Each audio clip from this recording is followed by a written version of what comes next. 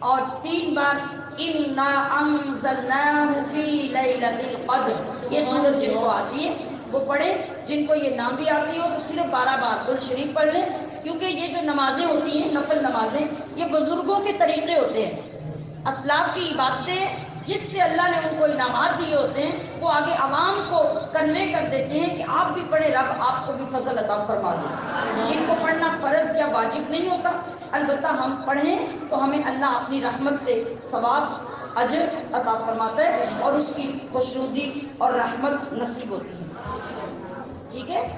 اب اس کے بعد جو نفل نماز ہوتی ہے، بعض اوقات لوگ صرف اس پہ ڈیپینڈڈ ہوتے ہیں کہ کوئی ہمیں بتائے تو ہم نفل پڑھیں، کوئی ہمیں بتائے تو ہم وظیفہ پڑھیں، تو یاد رکھیے کہ جو نفل عبادت ہوتی ہے آپ کا جس طرح دل کرتا ہے، جتنا آپ کا دل لگتا ہے آپ وہ پڑھیں، استغفار پڑھیں درست ہے، درود پاک پڑھیں درست ہے، قرآن پاک کی تلاوت کریں درست ہے، نفل کا ذوق ہے تو نفل پڑھتے جائیں، جتنے چاہیں پڑھتے جائیں وہ درست ہے۔ کوئی بھی اچھی نسبت والی، اعلیٰ نسبت والی جو رات یا مہینہ یا دن ہے اس میں حضور کا وسیلہ پیش کر کے جب ہم اللہ کے حضور جھکیں گے، سجدہ ریز ہوں گے تو یقیناً حضور کے صدقے سے ہمارے اوپر رحمتیں نازل ہوں گی۔ کروڑوں بار ہم اس رب کریم کا شکر ادا کرتے ہیں جس نے ہمیں یہ نشست عطا فرمائی اور اس میں اپنا ذکر کرنے کی توفیق عطا فرمائی۔ اللہ رب العزت اس نیکی پر ہماری مدد فرمائے۔ وما علیہ الا البلاغ المبین۔